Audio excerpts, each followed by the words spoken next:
Hey, and we are live.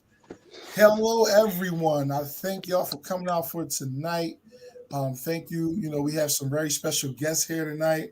We have a powerful topic, about no excuses. We're still going to base around that, but we have a subtopic talking about a child is not an adult. Again, everybody, thank y'all for coming out. Just want to say again, if y'all haven't already, go out and get that book, Keenan Hudson, The Unspoken Truth and Life Story. You can go to KeenanHudson.com and find it. But tonight, we're just going to be elaborating on a great topic tonight. So let me introduce some of my guests. I got my homie Carlos. He started off last week. We talked about a lot of things. Y'all knew his interesting story.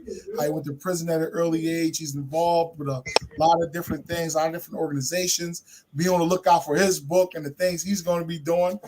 We have Miss Alexandra Diaz here. She's a great community leadership development coordinator. She's really highly influenced in where she's from. They're going to introduce themselves and tell you where they're from as well as we get started. We got my homie DeMonte Stogner.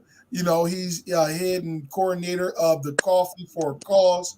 He's doing a lot of powerful things in the communities as well. So we want to kick this thing off. We don't want to wait any longer. Like I said, the topic, a child is not an adult. Very powerful. Carlos, I want you to take us away on that. What made you come up with that topic? Because I have a lot to expound on that with, but I want you to just go ahead and just start it off. And we're just going to go around the circle and just give these good ideas because a lot of people have to hear this, especially the judges, the court systems, for them thinking they can certify juveniles as adults. Because, when you're at a certain age, like me and Carlos, we were 15 years old, we were barely able to rationalize. You know what I'm saying? Even though we got into trouble and we regret it a lot. But at the same time, you can't treat us as an adult as if we can think at that capacity because our minds are not yet developed. So what do you think about that, Carlos? Tell me why you picked that type of subject. So the reason why I wanted to pick the subject, but first I gotta give some shout outs here because we Okay. got the east side here and we got the west coast. So we got my man DeMonte down there all the way in Iowa, and we got you in Philly, and we got me and Yex in Connecticut. So I want everybody to know like this is the east and west coast thing. No beef, we all still reconciling. Mm-hmm. So no, the reason why I picked this subject is because of what happened when I came across this conflict that didn't allow me to take as much responsibility as I wanted for my actions. And so 8 years into my incarceration, I decided to take full responsibility for my life, right? Mm-hmm. And this was like again so many narratives that were telling me you were just a child, you shouldn't beat yourself up so much. And I was like, that's not helping me. So I want to take full responsibility. The problem is that in 2010, just 4 years later after that, the Supreme Court of the United States made a decision that it was unconstitutional to sentence juveniles to mandatory life sentences for non-homicidal crimes. Now I fit the criteria set mandatory sentences. So I'm thinking to myself, what's going on here? Here I am trying to take full responsibility, and the highest court is telling me I can't because not only is my brain not fully developed, but I'm highly susceptible to influences. I'm not just a miniature adult, I'm a whole like category apart, so on and so forth. So I was like, I can't reconcile that in my mind. So I did the best thing I knew how at the time, which was research. And as I was researching, I came across a case in 1988 called Thomas v. Oklahoma. A 15-year-old was sentenced to be executed.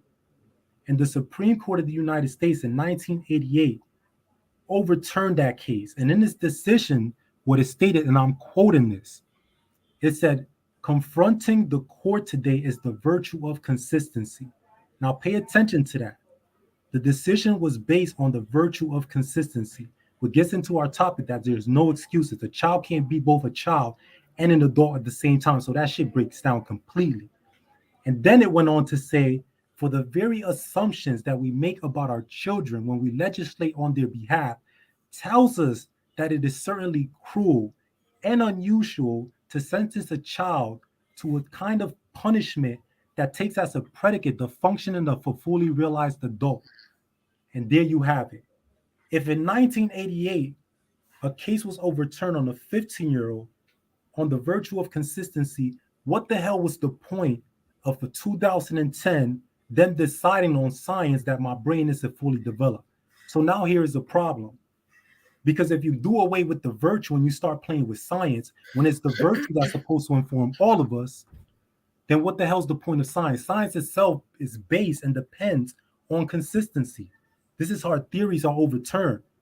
Like you pull that consistency string all the way across, and if it breaks at a certain point, you have to stop and ask yourself, do I have the right hypothesis? Do I have the right theory? So on and so forth. So then I'll start digging in some more, and I come across this term that's central to our constitutional construction of law, which without it, our environment and our like democracy would be in total chaos. And the term goes unius est exclusio arterius. And what it means in English is that the express designation of one thing necessarily excludes another. What that means is that once you say something is something, it can't both be that and something else at the same time. So if you play with that, we could throw that anywhere. Let's say, for example, you know what? We're going to charge a woman as a man. Let's see how that looks like. Or we're going to charge a black man as a white man. Or we're going to charge an adult as a child. But somehow it's completely missed when we say we're going to charge a child as an adult. For some reason, that's completely legitimate. And that's why I want to talk about that tonight. Wow. Yeah, that's very powerful. And you go deep into case law, you know, that's very profound. And I do recall the time when they did, like you say, they overturned and they said, they can no longer sentence juveniles to death. Because actually when I court my case, they were saying that they were looking to give us the death penalty if we were convicted of first degree murder, et cetera, et cetera. But then, and that's unconstitutional. You know what I'm saying? Even when you sentence a juvenile to life, you're still going to have to die in jail. So it's like, it's the same thing.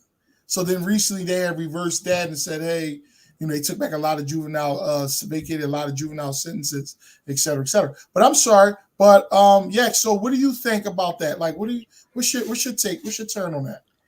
I mean, my experience is not nearly as close in proximity as all of you guys, but as someone who supports the community in assisting individuals or bridging the gap between individuals, especially underrepresented demographics or demographics that are usually not supported to opportunities, I can't help but to springboard off of what you and Carlos were already saying, right? So if we already understand concepts such as the prefrontal cortex of a child is not completely developed, so how can they be held to the standard of a fully developed adult? Then it begs to ask the question, what is the bottom line, right, beneath that? What supports a whole system in still pursuing to criminalize children as adults? And then we understand that the prison system is not just a privatized system, it's a profitable system, right? And that there is an incentive to criminalize not just youth, but especially Black and brown youth.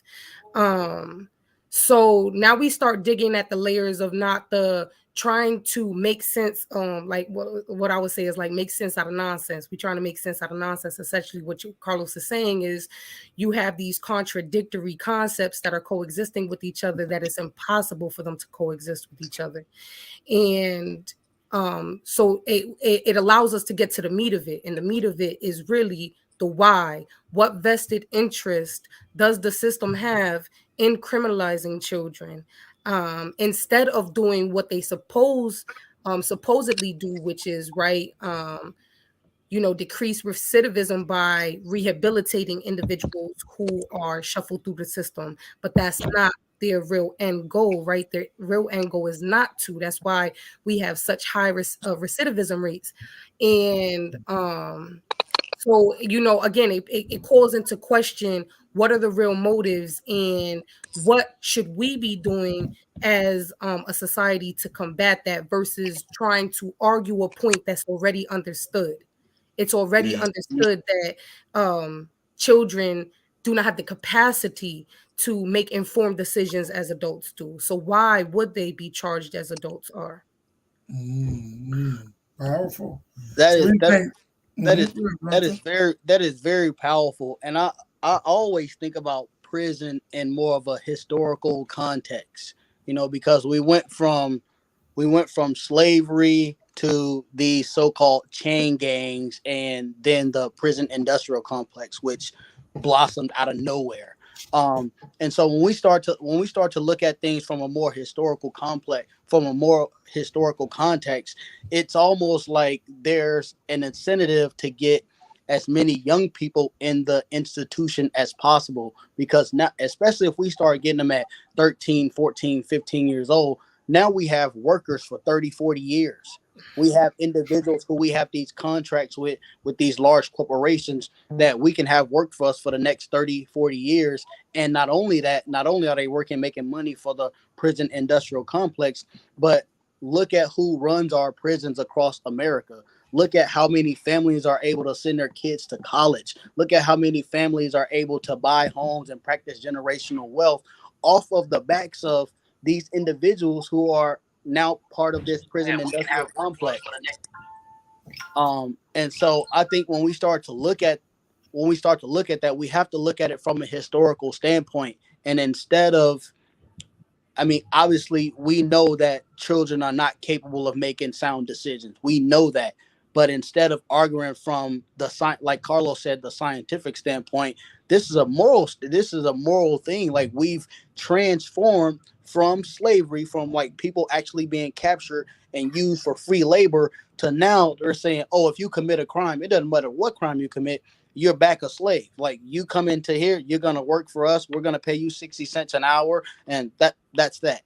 And so once we start to, because now we're starting to see this shift in thinking. Well, I don't think it's a shift in thinking. I think there's more individuals who want to see a change. There's more individuals who have the capacity and the know-how to articulate what that change needs to be. And so now we've forced this conversation of reentry. Now we force this conversation of rethinking rehabilitative methods. But it's still a fight, because we have such a powerful base of individuals who this is their living, this is their livelihood. Again, they've sent their kids to college from these jobs.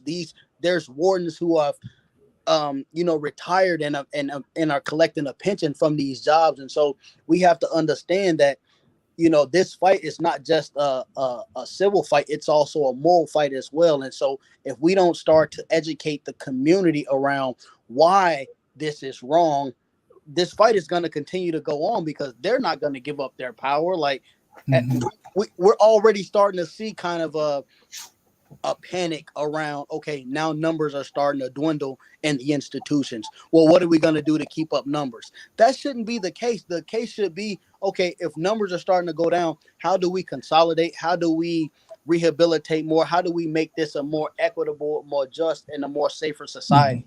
And in turn, we actually see, I'm not going to say we see them, but and in turn, there's individuals actually behind closed doors saying, how do we maintain this? How do we maintain? Who else can we bring into the fold to help us accomplish these goals? And our goals are always to fulfill our contracts, which are Maytags, which are large corporations, which are John Deere's, which are Department of Transportations, which are all of these large corporations who are contracted with the Department of Corrections and prison industries. Now it's a business. Like, we have contracts and obligations that we've signed with these large corporations.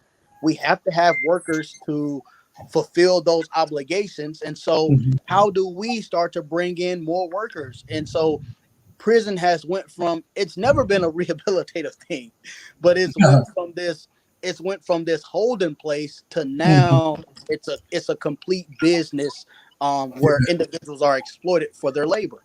Yeah, and I agree with you, and I'll touch on that, because You know, and even before you mentioned that, like you said, it is a form. Me personally, I do believe it is a form of like a modern day plantation. Like it's a modern day, like, you know, serving for cheap labor.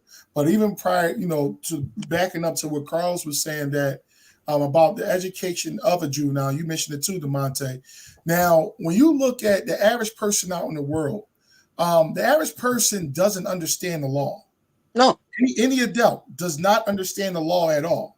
So when they are arrested, they don't know their rights. They don't know what they're getting into. So here it is. They're going in here and they're just asking questions and trying to figure things out. And these are grown adults that do this. Mm-hmm. So now when you go in here as a juvenile, again, you didn't even graduate school yet. So you are still even learning how to read or write. But here it is, you're trusting strangers. Your life is at the mercy of strangers, a public defender, because 9 times out of 10, the average person can't afford a lawyer or private counsel. You know what I'm saying? So now here it is. The only thing they do, especially when you're in the county jail, you just have things in there that's going to pass time, things that's going to pacify you. You're playing cards all day. You're playing checkers, chess, and these things are not benefiting you, you know, to get out of prison. No. You know, you don't know anything about emotions. You don't know anything about habeas corpus. You don't know anything about the law at all in general. So here it is, again, going back to, okay, we're just going to rely on a stranger, a public defender who's probably working with the district attorney or somebody else that's going to throw you away. Again, we get housed. I believe what they say about two. They say I think it's over 100,000 to house one inmate, you know, a year. You think they're going to try to give that type of money up? And as you said, even if you do see the recidivism rate is going down just a little bit, but they can't fully close, you know, prisons, because if so, it's going to be a lot of people without work. You know what I mean? It's going to be a lot of, you know, industrial plants that get their things, you know, made from prisons inside. It's going to be a lot of things that's going to be shut down. But then back to the pipeline of children are not adults, you cannot treat them the same, you know, because again, the brains are not fully developed. You're still thinking. I believe that your brain isn't fully developed till you're about 25. But not only that, but the thing is this also, Keenan. Like the system, for it to assume that it operates in such an integral manner where it could have the audacity to tell a child that we're going to hold you accountable because we ourselves are without blemish, is to give the child the impression, once he realizes that they're full of shit, that he has no recourse and he has no support when he actually confronts them and say, this is what you want from me. This is who I am. Now it's your turn to actually render answers for me. And so I want to point out the really like bad consequences that happen when we engage in contradictions, especially coming from a position of power, a machine that's charged with passing laws that affects actual citizens in society. And so in my case, right, the victim was convinced that a 45-year sentence was the best thing to do in the name of justice. Completely convinced. Listen, we got you. We're going to put him away to make sure this doesn't happen to anybody else. She was on board. She was like, absolutely, make sure he doesn't get out until he's 60 years old, right? They're on their side. The state is completely on her side, right? What happens, though, when that decision from the Supreme Court comes down and tells the very state that did that now they have to start scrambling to adjust my sentence in order to comply with the ruling? This is what happens. As I near my freedom date, right? And as everybody's like looking at me like, yeah, that's what he deserves because they did him wrong. On the other side is a victim who was promised justice by the very state who is now, by reducing my sentence over and over and over again, she has to stand by and ask, who's the perpetrator and who's the real victim here? Because right now I'm feeling like I'm being victimized over and over by the very system that's supposed to be on my side. And now it seems like they're on the other side. And so I want to make sure, people understand this, because I'm always asked, What about the victims in my case? And my response to that is, what about the victims? What about them? Because there's no one narrative to a particular victim. But in my case, there was one that was actually like pushed to believe that a 45-year sentence was appropriate to a child, to charge him as an adult and do away with his life. And so we have to understand that victims also have a big responsibility in not buying into the narrative that the state is pushing just to oil the conviction machine. Because like, at the end of the day, when this contradiction builds this tension, where somewhere that pipe has to burst, everybody's affected. Every single person is affected, including the ones that were promised justice. And I think from a statistical standpoint, like how many you even by like broken down by race, like how many youth are sentenced or used to be sentenced to these high number of years, and what are the races of those kids? Are we seeing white kids be sentenced at the same rate as your black and brown youth? Is black and brown youth being sentenced at a higher rate? And I think when you start to look at those things, it all comes back to the same like assumption or kind of thought process. Like, man, we're here, but we don't really have any recourse, or we don't have any kind of legal protections around law. That's what you would think once you start to look at the data and how many individuals are being sentenced with these draconian years and numbers versus individuals who are not and who are committing the same crimes. No, and I think like I get that, Devontae, and like it's worth considering. But I think the problem is that like centuries, this has been going on for centuries, that the child is placed within this binary because society can't take this idea that it deserves to be challenged by young, like babies that are dependent on the very people that are supposed to guide them.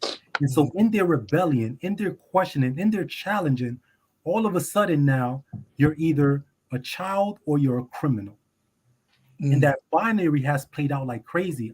Before this, I was talking to Yex, and Yex was telling me about a situation where she found out her child was mining Bitcoin. And I'm going to just put it on her because this story is amazing at the insight that she has with dealing with children that completely should be the approach of society today. Yex, do you want to elaborate on that, please? Because that's I'll share the story, but I also want to speak to both Demonte and Carlos's point in regards to I think like a lot of the work that I do, right, because the social justice focus that I have is supported with facilitations for large institutions that traditionally institute these oppressive practices, right? And the question after we move through all of this conversation very often is, okay, now what? Now, what is our responsibility to ourselves, to our community, as we work to dismantle the system, knowing that we are not yet there at the place that we desire to be, the reality doesn't match the desire. What is our responsibility to that? And both of you guys said it in different fashions. It is being able to empower individuals with education, with understanding what judicial discretion looks like, and why a judge can allow someone to be sentenced, have different sentences for similar crimes. So in regards to the story, and I think it's important to kind of like share my other son's story. So my son actually stabbed someone at the age of 13. And fortunately, he was vindicated on self-defense. But the only reason why he was vindicated is because he had a mother who is educated and who was able to advocate for him effectively and support him in moving through that process. So to speak to the story that, and that's the difference between the stories, right? That sometimes makes the difference between why one child ends up in the system versus another child.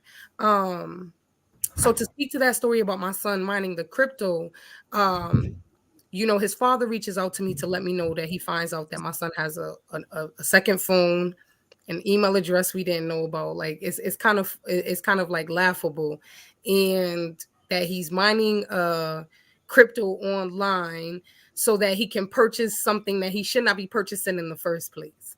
So, you know, his father takes a punitive approach as he, you know, in a subconscious manner where he doesn't realize that he's just perpetuating a cycle that was placed on him in the first place. And I take a more you know, a little more gentle approach, but one that's supported in turning something like that into a teachable moment, right? And supporting my son and understanding that there is actually something there to be said about what happened and how can we catalyze this to support his growth instead of punishing him, shaming him, and creating all of these negative associations around how we steer and steward children. So I told him, like, this is a great opportunity to put you like in a coding class, right? Like, because you obviously have a knack for this. So again, the way I believe, and you can correct me if I'm wrong, Carlos, the way that it lends to that space is to like to lean towards the desirable outcome of rehabilitation, of how do we support individuals in moving through their their mistakes essentially in a better fashion, a healthier fashion, especially when it comes to children, right? Pliable children who are not yet fully developed. And and can I touch on that? Because you make a good point, especially to all the parents that are out there listening. You know, a lot of times, like you said, even prior to the prison system or whatever you may want to call it, or prior to them, you know, going down their wrong route, a lot of times kids do have gifts that parents oftentimes try to shoot down. They say that a lot of times parents are dream killers instead of being supporters. You know, here it is, like you say, your son was going behind your back, to mine Bitcoin and stuff like that. But it's like, wow, Bitcoin is the new crypto and technology of today. How many of us? I'm still learning. I don't even know how to do it. Yeah, you know what I'm saying. I'm still learning how to do little certain things. And I was just talking to somebody because I do a lot of music. So we was just talking about, hey, how I'm going to get these the beats out to turn them into digital products. And I was thinking, like, wow, like it's some things where I'm learning from younger kids. You know what I'm saying? That are teaching me, like, yeah, you can do this and market it this way.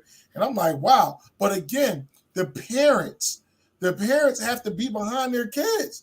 Because I believe that the kid is only going to be as educated as the person that's raising them up. And there's something to be said about that dynamic in its cyclical manner, right?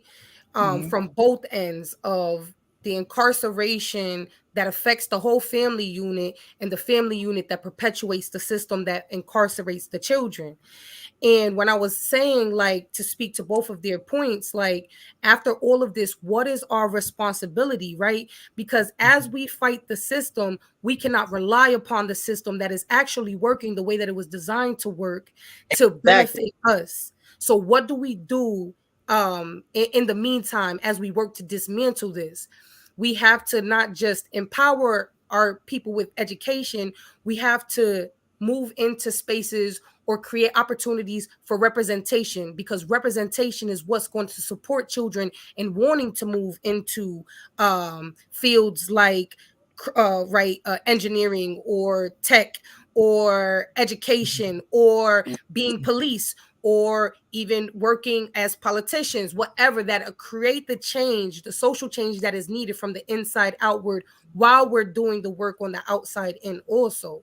So there's a lot to be said about the responsibilities that we have to ourselves and to our communities, right? Because we see stuff like sometimes it's not just parents being dream killers or parents not being educated, and rather like high school athletes tend to be some of the most at-risk individuals to be incarcerated. And it's not just because that they're athletes and they're popular, it's because how their parents pressure them towards carrying the entire family unit on their back. The success of the family is predicated upon the success of this one child, and now this child does things on the side to support that, right? Start selling drugs, start doing all of these things. So there's much to be said about what we have to do beyond just fighting the system, beyond just educating ourselves in our communities, beyond just empowering our communities with representation. But it really starts with how we nurture our children so that they can move in the right direction. And when parents have this healthy relationship, or when the community, the village has this healthy relationship, we're able to do exactly what I did, which is nurture a child's natural and unique talents. I think you oh wow, you hit that right on the head like a nail. Like, I mean, you because it's very imperative, that parents are, a child's biggest cheerleader. But not only that, not not not allowing the parent to quash or quander who the child is, but actually letting them be who they already are, and and purporting that up, and being an advocate of that. I think so many times, as you said, even with my own dad, like me and my dad had some conversation, because my dad wanted me to play football and I ended up wrestling in college. But my dad was really adamant, and I got recruited to play football in college, but I ended up wrestling. But some parents, obviously, we're still in this really delicate phase where we're just starting to see some changes in our communities. And these changes that we're starting to see are kind of newer. We're starting to see now. I mean, I got a friend, like, we have family friends, and their kid has a NIL, a name, image, and likeness deal, and he's only in high school right now. But he has a name, image, and likeness deal where he's probably bringing in close to what his mother and father are bringing home. That creates an issue right there. And I remember having issues in my household because I was working construction. I was a younger guy. I was also doing wrestling on the side. And so now it's a situation where, like, my parents see my bank account and I'm bringing in more money than what my parents are doing. And so it's creating these instances and opportunities for either parenting and children to be more closer and more cohesive, or to break away, because now there's this disconnect, because I'm just talking from my own perspective with my household. There was I was starting to be asked to, hey, why don't you go ahead and take care of the light bill now, take care of the water bill, and I'm like, I have one more year here and then I got to go to college. Like, can I just save this money and so I could live? Because, like, you guys aren't gonna support me when I go off. So, like, can I? But when you're coming from these underserved and underprivileged communities, there's so many different dynamics that go into how a parent parents their child. As she said a few minutes ago, it's much more than just educating. It's much more than just being an advocate. We actually have to be those biggest cheerleaders and drive our children towards where they want to go. And like Hudson said at the beginning, when we're talking about how individuals are not empowered with the knowledge to understand how to navigate the system and how to know the laws, is that whether subconscious or conscious, there are a lot of not just parents, but individuals in general who don't realize that they have this natural dependency and belief in the authority, right? And what I was told when I was advocating for my son, because I had an associate at the time who works with CTJA, which is the Connecticut Justice Alliance, and she was like, most mothers are convinced by court advocates or whoever that it is in the best interest of the child and the parent to funnel them through the system, and that they will get exactly what they need. And I was like, I couldn't believe that. At the time, I couldn't believe that, because I could never imagine sacrificing my child to a system that I know traumatizes children. We remember the early 90s, the late 80s, the early 90s, when you had entire black communities saying, hey, come get all my grandsons, all of their cousins. They're destroying our community. Yep. But yet, as parents and as leaders in that community, there was no restaurant for me to go work at. I'm not saying me, but as the kids, there's no restaurant to go work at. There's no grocery store to go work at. There's no gas station to go work at. I need shoes. I need clothes. We need food. We need this. We need that. What else are we supposed to do when this, like the dynamics in our communities are so complex. Like the scenarios are so complex. It's like, how could you feel that giving your child up to the system is much more? Yeah. And I want to touch on that too, because sometimes you got to remember, it takes two to make a child. It takes two to make one. So when we put that emphasis all on the mother, because the mother is there, the mother is, is working. She's struggling, to make ends meet, probably on welfare. The father's out running the streets. And God forbid if both of the parents, has an addiction in the streets. So yes, the kids, sometimes don't have nowhere else to turn because grandmom is taking care of them. Grandma might let them go out and hang out. They may sneak and hang with the wrong crowd. But it's like, again, you're letting the child dictate their own, way of living, when they have no idea. But again, to put that emphasis on the family structure is huge. You know what I mean? Like who's in the household, who's pouring into them, who they're around each and every day, who they're walking to school with, because I know when I came, I was walking to school, we were smoking weed every morning and, things of that nature where our parents couldn't monitor us, in the right way. I mean, I know everybody's situation is different, but again, it always stems back to the environment. That's a part of the big, the big of the 8 domains is your environment, like who's around you, who's pouring in. And like I said, I'd give it a big shout out, to a lot of, like I say, the single mothers, the ones that have had, tried to make a way for their children. But it always, like you said, it can feel like, that you're trying to convey the world, on your back, but sometimes it's hard. Like it's literally hard. Like there's plenty of people, that reach out, single mother, that they ask for help. They want that, that extra support or even talking to the children, and sometimes it works, sometimes it doesn't. But if we don't come together, like, and especially individual household, come as a family, as having that father figure and that mother figure, again, that's what it takes to raise. It's a village that's going to take to raise that child, not just a single parent that's struggling and really want to see well for their child. But it's like, you can't take off work just to do that, because if not, the light's going to get cut off.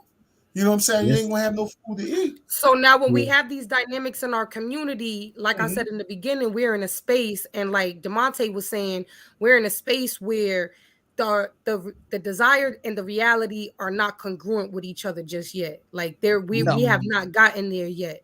So what do we do in the meantime? Because we are riddled, society is riddled with single mothers raising children who keep getting funneled through the system. So it's like, okay, the nuclear family has been dismantled. Now, what that means is that it renders the community to be the village. The family is not the village anymore. And something that I was talking to Carlos about earlier, and then something that I was also talking about to my colleagues earlier, I was talking to Carlos about the Pygmalion effect, right? And how, despite how, you may have all of these environmental factors in your community trying to steer you in one direction, sometimes all you need is one individual to steer you in the opposite direction. And now I am sitting amongst 3 brothers right now who have the opportunity to act in proximal leadership, right? And proximal leadership means that you guys come from the same exact spaces that these children come from, and have an opportunity to speak to them, not from a space where they cannot understand, but from a space where you guys understand all of the pressures that they're under, all of the needs that are going unmet, everything that they need to validate them and support them and steering them in the right direction. So again, when we think about, how do we work to fight the system from many different vantage points, that is one of them.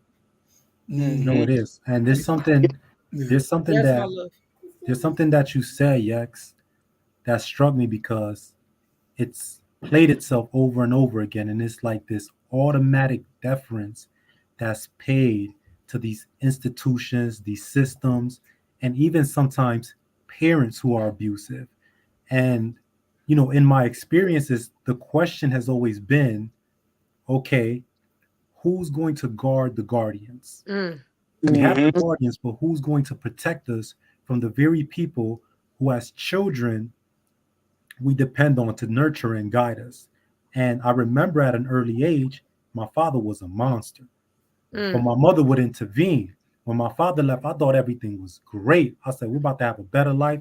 But now what do I do when my mother's the one that turns into that? Like, who's going to oversee my mother? And now I'm taken away and I'm put into an institution. And now I'm starting to see correctional officers engaging in unprofessional practices and an administration that's completely backwards and have like are completely filtered from society. And when I tell them and I report these practices and these policies, I'm told that, listen, you're not only a child, but you're a criminal. You don't get to point the finger here. And in the household, when you actually, bring out a point that doesn't make sense to parents who are trying to, supposedly teach you consistency in the ways of life, and you call them on their crap, and they're telling you, listen, no, this is not how this works.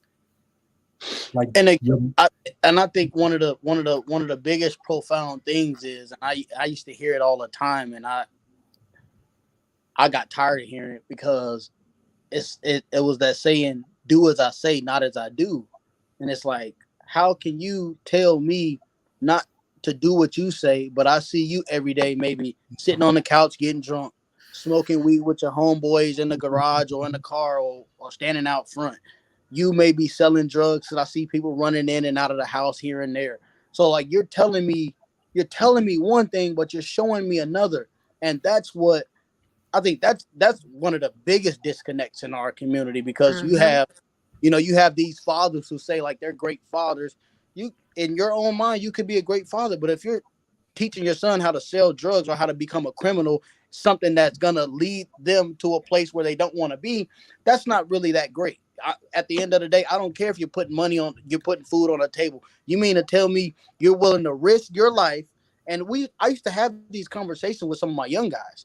You're willing to risk your life and go out and sell drugs in the name of, I'm taking care of my family, I'm putting food on the table. Well, and if there ain't a job down the street, there's one down the road. And if there ain't one down the road, then we can figure out something and create something. But you putting yourself in a position to be at risk in the name of providing for your family, that is so backwards. I don't understand that. But we've got this society now that's like, oh, you can, especially of men, that's saying, oh, you can do whatever it takes to provide for your family, and that's what's going to make you a man. And so now we have these younger guys, as you said a little bit ago, I got the pressure on me because I'm the basketball star in the family now. Mom want me to buy her a house. I can't even buy myself no shoes. So my man's who's finna hit me with the pack right now, I'm going to get him his bread back. I'm going to be able to break mom off a couple of dollars, and I'm going to be able to get my basketball shoes. Now I'm in this risky circle, because now I'm selling drugs. I'm at risk of possibly being shot or being robbed by somebody else who needs the same thing that I need. And so it's created this really vicious cycle for our community. And that's why it comes back to our community. Someone had wrote in a chat earlier saying it takes a village. We have to get back to that mindset and that model, like it takes a village, because it does take a village. And I feel like our communities have been so dilapidated. They've been sucked of all the good energy, of all the positive energy. And now we're just seeing, the ramifications of what's happened. Like, we're in 2023 right now, and we're still talking about mass incarceration. But at the same time, we're in 2023, and the civil rights movement was just in the 60s. We're still talking with generations of individuals who didn't graduate high school, who can't read or write, who never balanced a checkbook, who probably never opened a book in the past 20, 30 years. But yet these are the same individuals who have to be a part of that village that are raising our children. So if we think about especially some of the most horrible, dilapidated communities across the country that lack economic empowerment, that lack education, that lack the social norms to be upward, to move upward, or at least to thrive. We see so many of our communities across the country right now in survival mode. There's food deserts. I know where I used to live in Chicago, we actually used to shop at Red Apple.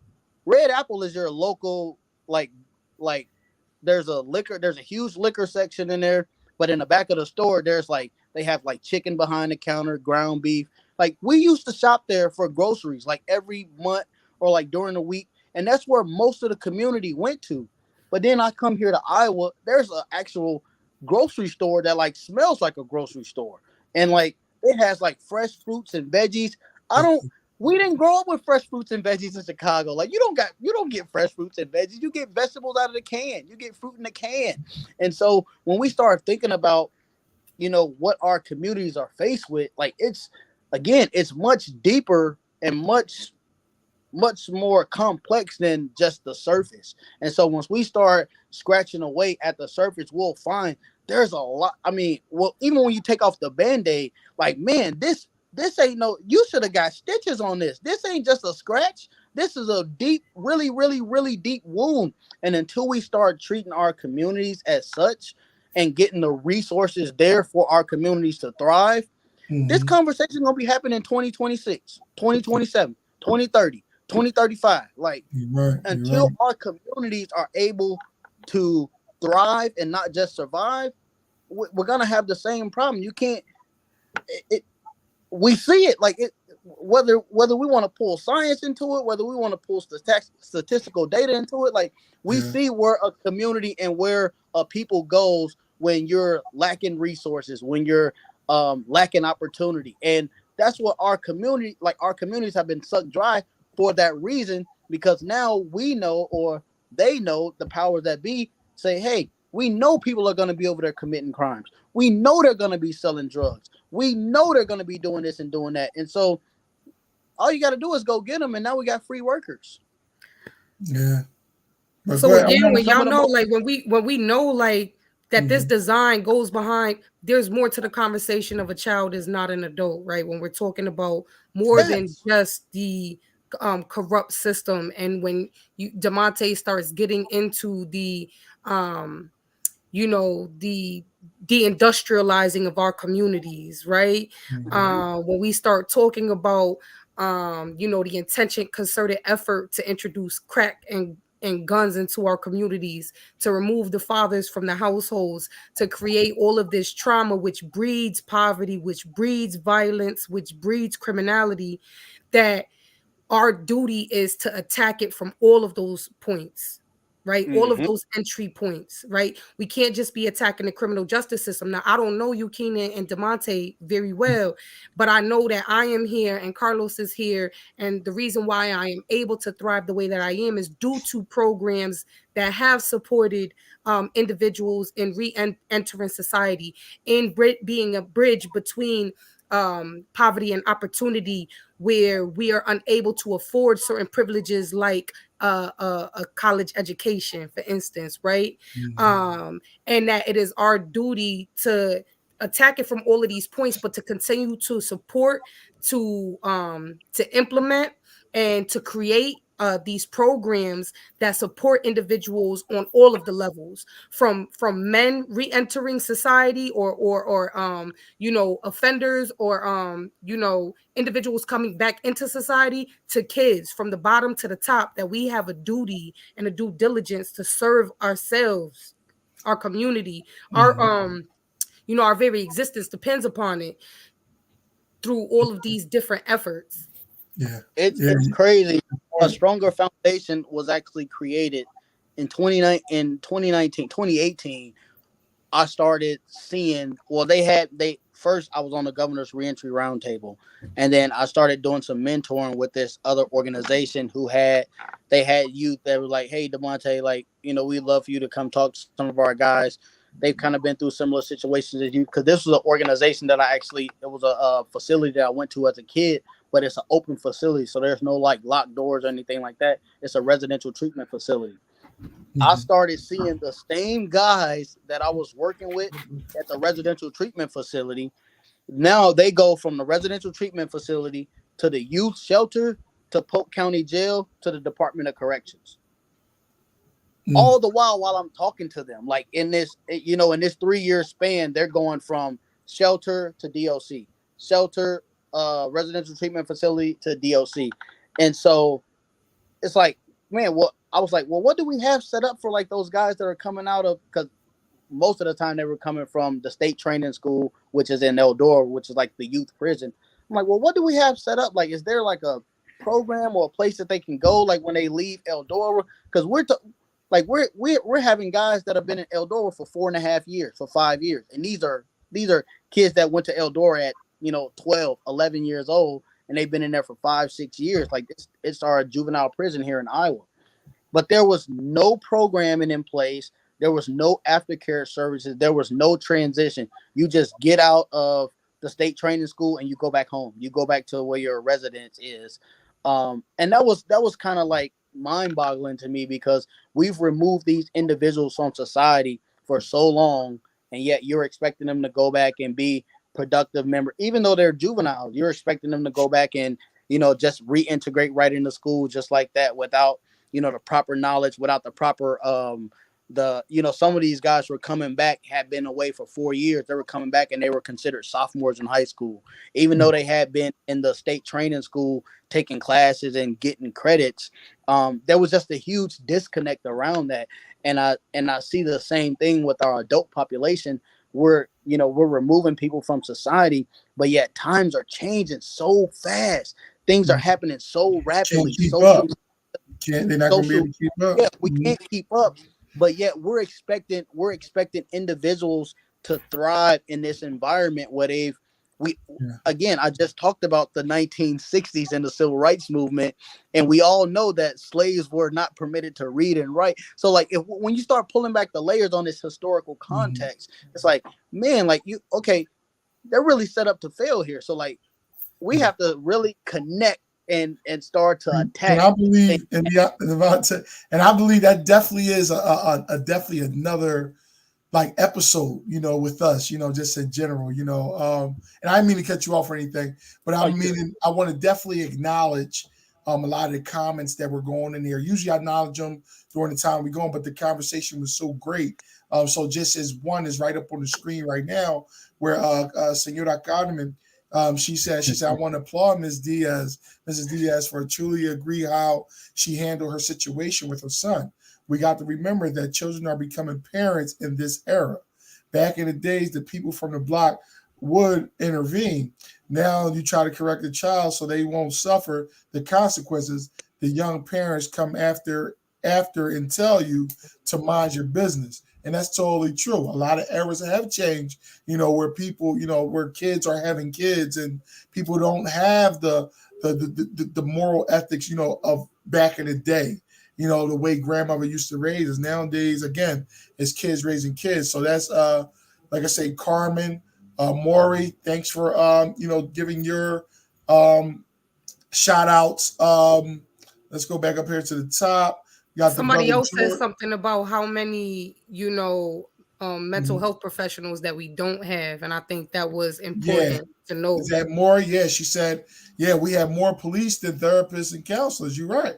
There's more people getting locked up than people that's trying to help people, stay from going in there. But and it's like that. Yeah, it's deep. It's powerful. You got again, you have a lot of, before you keep I want to talk about this program out of Washington, Iowa. There's a program down there, and I really like the program. They actually take the youth from like 6th and 7th grade. They start doing the ride-alongs. Now, you guys can look this up. 90% of the Washington, Iowa police force, which is about 30 officers, those guys and girls all graduated from Washington High School and that community. But they continue to, I guess not breed, but like bring out individuals from the community to be police, because from 6th and 7th grade, you're doing these ride-alongs. 8th grade, you actually get to go and visit the jail.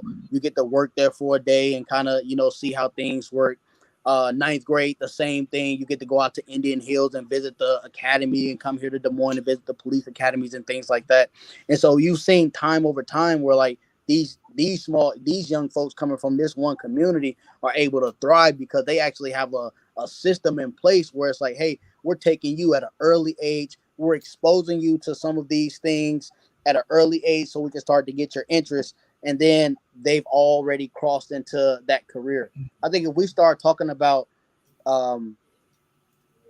being more attentive to our children, let's start creating more opportunities and getting them into these opportunities where, hey, you can go and talk to a therapist and see this is how your day looks. Like you'll be visiting clients just to get them exposure, because I think our kids, as you said, that representation matters. So if we can start getting our kids to talk to these individuals and these different professionals and different things like that, we start to open up their brains to more than just what's in front of them, because we know, all sitting right here right now, we know our communities are broken. We know that. We know most of our kids that we're talking about from dilapidated and underprivileged communities are in these communities that that are to thrive in.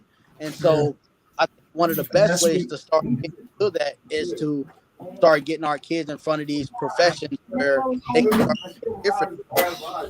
Yeah, and you make a good point.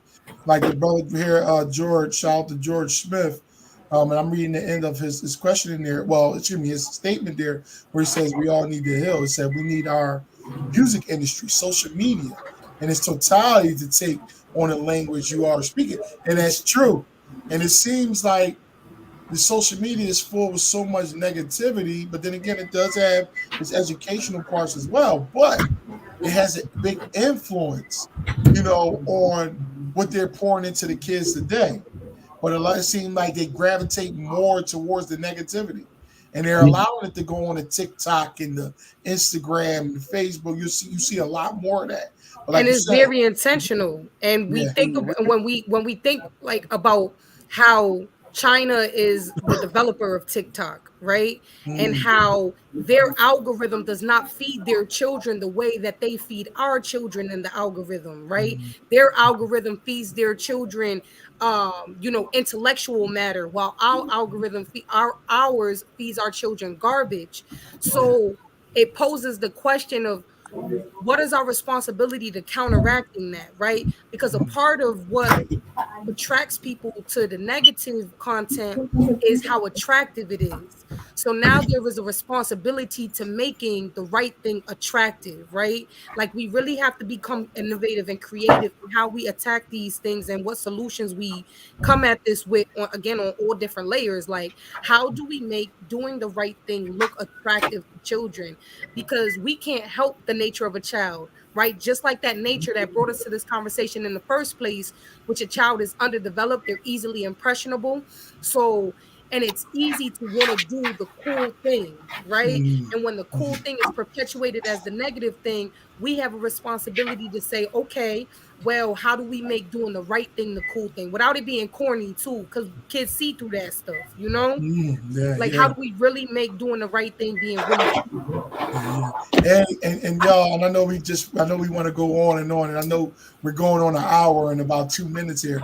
I mean, we could definitely keep going, but I know that I know some of us may, need to do things. But but like I said, it's been a great conversation. Like I say, Maury just been right here. She said, speaking from Atlanta, Georgia, she said all these kids want to be trap stars. And like I said, we could go on and on. This thing, like I believe that we all should definitely come on here again. This was a powerful conversation.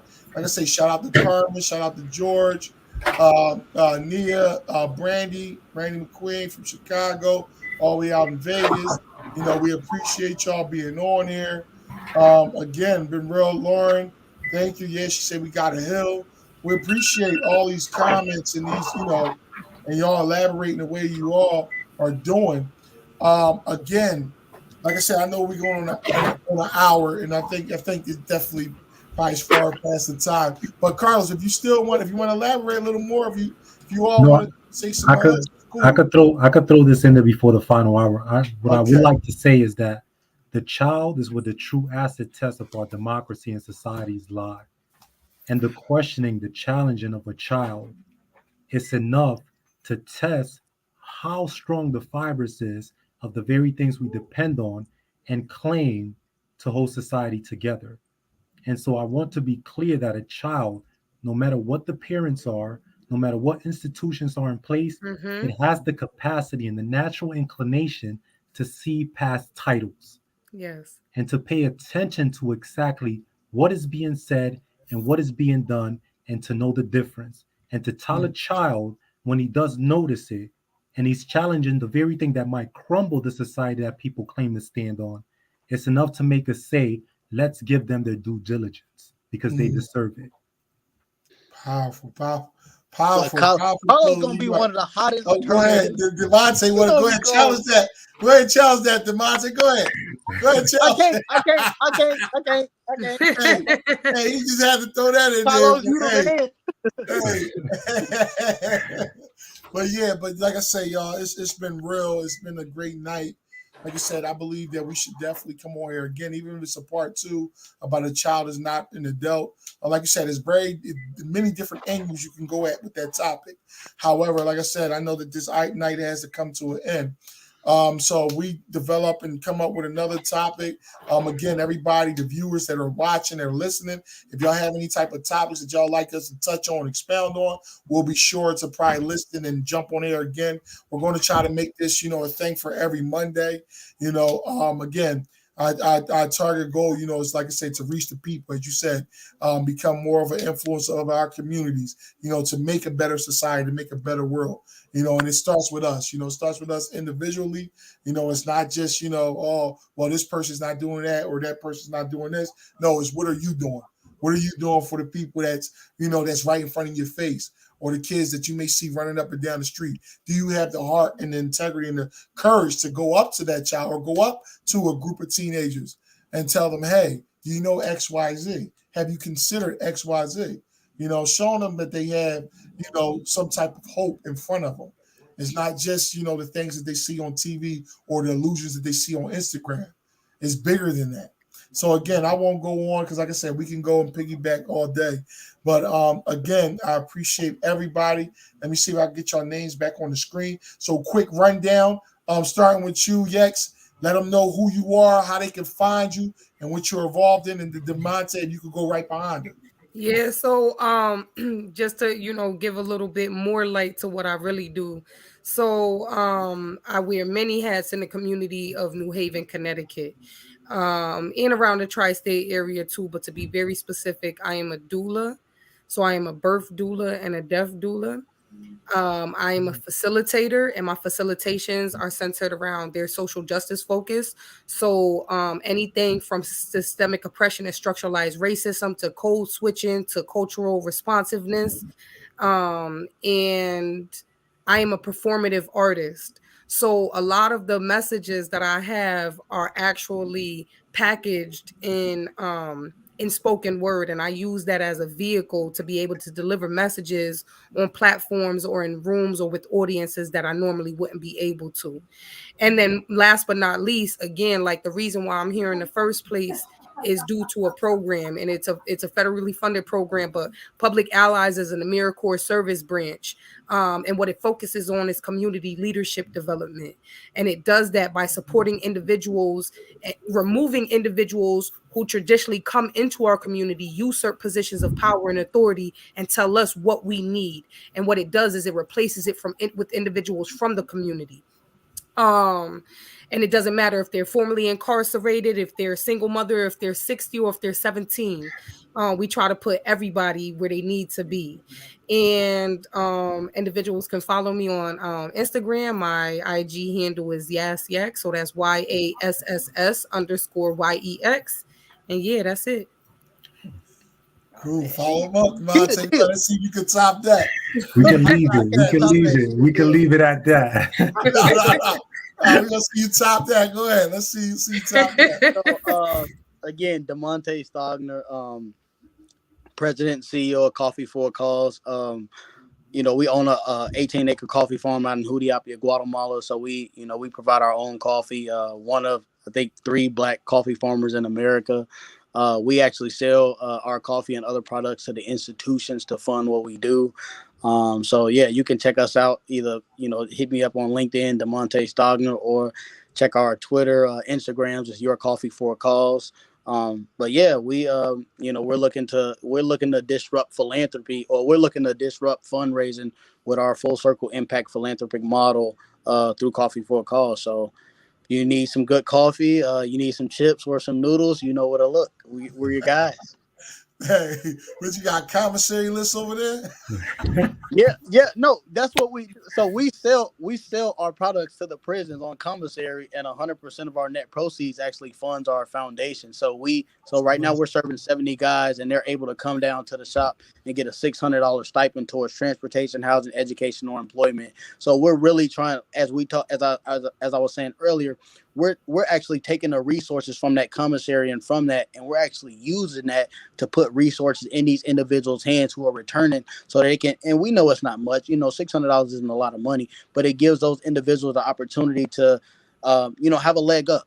Especially coming right out when some of those guys are leaving the institution with a $20 bill or a $100 bill. So, being able to support our communities and do some other cool things is what we're looking to do and continue to do.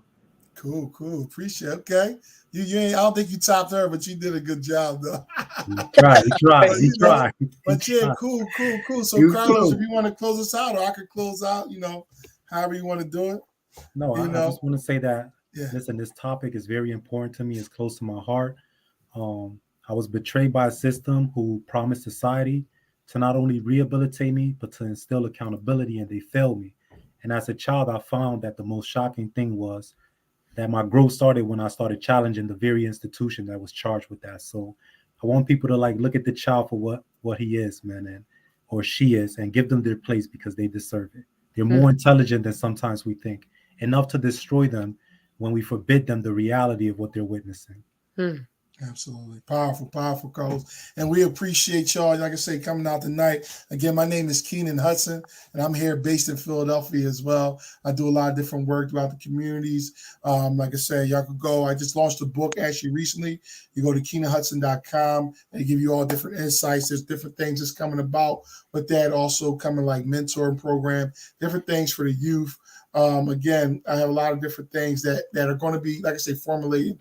We'll touch more. Like I said, I know it's getting late, but again, go get that copy if y'all can. The Unspoken Truth and Life Story. I'm telling you, it's fire. You've got inserts from my sentencing judge, the doctors, and a good teacher, Hildebrand Pelzer, actually principal in the school system.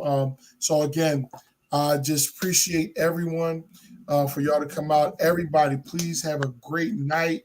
Here goes Carmen. She says, put information on the speaker on the comments. Okay, yeah. So I guess that's what they want y'all to do. So after the video is over, y'all can just go back and just drop everything in the comments.